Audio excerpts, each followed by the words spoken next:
waxaa la soo bandhigay saldhigyada waaweyn ee ciidanka Turkiga ay ka sameysteen gudaha Soomaaliya iyadoona ujeedkaas uu yahay mid looga gol leeyahay qaabka guud ee loo sugi karo amniga guud ee dalka. Ciidanka Turkiga ee dhulka ayaa markaan bilaabay howlgalladooda waaweyn ee la xiriira dhanka Soomaaliya. Ujeedka sababta iyo sirta ka dambeysa arrintaas waa inay ciidamadan sameeyaan goobo ay ku dhiirigelin karaan ciidanka Soomaalida oo muddooyinkii u dambeeyay gasha seefta kala baxay kuwaas oo ciidamada Afrikaanka la'aantood dagaalamayay waayii u dambeeyay amniga dalkoodana sugayay.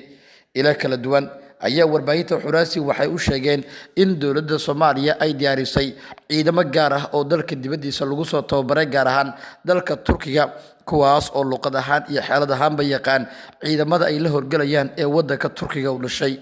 Ciidamada Turkiga ayaa si wadajir ah waxay xariye ugu sameysteen deegaano ka tirsan gobolka Shabeellaha Dhexe ciidanka dowladda federaalka Soomaaliya. Deegaanada ciidamadan ay saldhigyada ka dhigteen ayaa intooda badan waxaa la sheegay in ay yihiin kuwo loogu talagalay in ay diiradda ku saaraan xaaladda guud ee dhanka siyaasadda iyadoona dhanka amnigana aanay ka marneen. Goobaha loogu talagalay in diiradda lagu saaro howlgalladaasi ayaa waxa warar soo baxaya ay tilmaamayaan in saraakiisha iyo mas'uuliyiintu ay bilaabeen sidii ay u dhaqaajin lahaayeen guud ahaan dhaqdhaqaaqyada guud ee la xiriira xaaladahaasi iyadoona mas'uuliyiin ka tirsan dowladda federaalka Soomaaliya ay sheegeen in ay wadaan dhaqdhaqaaqyo kale oo la xiriira arrimahaasi guud. Sargaal sare oo ka tirsan dowladda federaalka Soomaaliya ayaa waxa uu tilmaamay in ciidamada Turkiga ee Soomaaliya jooga in ay bilaabeen qorshaha iyo dadaalkaasi weyn ee ku aadan in ay saldhigaan in qorshaha uu noqdo mid guuleysta maadaama ciidamadan intooda badan ay bilaabeen in ay saldhigtaan goobo kala duwan oo gudaha dalka ah.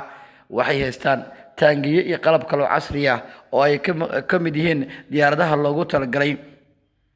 dhanka iyo deegaanada ay ku duqeyn karaan haddii ay ka shakiyaan. Sidoo kale waxay ciidanka ay sameysteen goobo cayiman oo ay ka dhigteen ama ay ku xirteen qalabyo gaar ah oo ay kula soconayaan dhaqdhaqaaqyada dhanka dhulka haddii weeraro dhankooda la damco in lagu soo qaado. Turkiga ayaa Soomaaliya waxa uu geeyay qalabka difaaca hawada iyadoona sidoo kale saraakiil iyo mas'uuliyiin ka tirsan dowladda Turkiga ay sheegeen in maraakiibta iyo xubnaha kale ee la soo diray ay yihiin kuwa si guud si gaar ahaaneed u baaraya xaaladda guud ee dhanka shidaalka Soomaaliya. Marka hore waxaa la adkeenayaa dhanka amniga bariga iyadoona horey ay u soo horeeyeen diyaaradaha loo yaqaano F-16 ee Turkiga uu leeyahay taasoo keentay in xaaladahaasi guud ay noqdaan saraakiisha iyo mas'uuliyiintuba ay bilaabaan sidii ay u saldhigi lahaayeen dadaalada kala duwan arrimahaasi la xiriira. ila wareedyo kala duwan ayaa dhanka kale warbaahinta Xuraasi waxay u sheegeen in dowladda federaalka Soomaaliya ay waday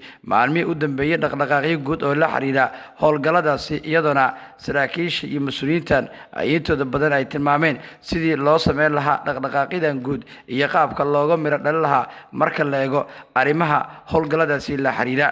ila wareedyadan ayaa wararka soo baxaya waxay tilmaamayaan in dowladda federaalka Soomaaliya ay bilowday qorshe weyn oo ku aadan sidii ay diiradda u saari lahayd abaabulka hadda socda taasoo keenaysa in mas'uuliyiinta iyo xubnahan ay sidoo kale ay bilaabaan dhaqdhaqaaqyo guud oo ku la halmaala ama qaabka ugu fudud ee Turkiga saldhigyadaas ay u sameysan karaan.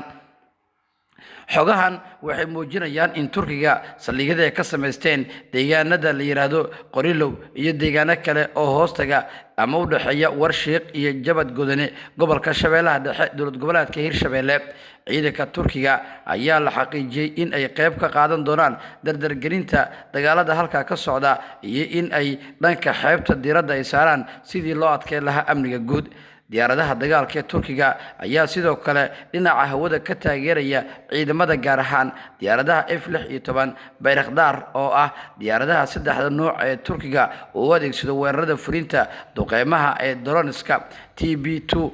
TB3 iyo T129 attack liraado oo ah diyaaradaha casriga ee Turkiga uu leeyahay kuwaas oo Soomaaliya howlgallo waaweyn ka fulinaya muddooyinkii u dambeeyay. sargaal sare oo ka tirsan dhanka iyo Turkiga waxa uu sheegay in ay socdaan dhaqdhaqaaqyo guud oo la xiriira howlgalladan iyadoona saraakiisha iyo mas'uuliyiinta dowladaha Soomaaliya ay bilaabeen iyo Turkiga ay bilaabeen sidii ay u bilaabi lahaayeen guud ahaan dhaqdhaqaaqyada guud ee la xiriira arrintaasi ay u sameyn lahaayeen sida ay sheegeen ilahani.